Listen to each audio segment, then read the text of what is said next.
मला आवडणाऱ्यांना मी आवडत नाहीये. ज्यांना मी आवडते ते मला अजिबात आवडत नाहीये.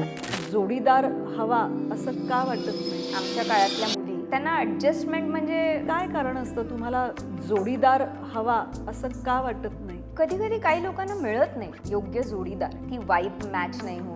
आणि दोन इंडिव्हिज्युअल चांगली माणसं कपल म्हणून चांगली असतीलच असं नाहीये. काहींचं असंच असतं की मला नाहीच करायचं, त्यांना जबाबदारी नको असते किंवा ते त्यांचं फ्रीडम इंडिपेंडन्स जो काय आहे तो एन्जॉय करत असतात. काही लोक करिअरिस्टिक खूप असतात. तशी वेरियस कारणं आहेत त्याला. आमच्या काळातल्या मुली त्यांना ॲडजस्टमेंट म्हणजे सॅक्रिफाईस काहीतरी केलं आपण असं वाटतं. पण कुठलंही नातं जपण्यासाठी, नातं निभावून नेण्यासाठी काही ना काहीतरी 19-20 करावंच लागतं.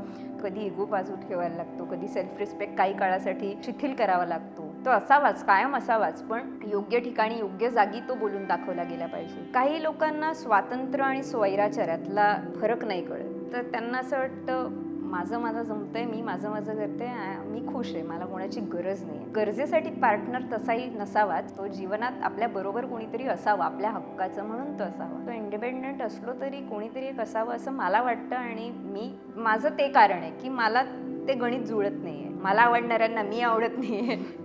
ज्यांना मी आवडते ते मला अजिबात आवडत नाहीये. गणित जुळलं की मग होऊन जाईल.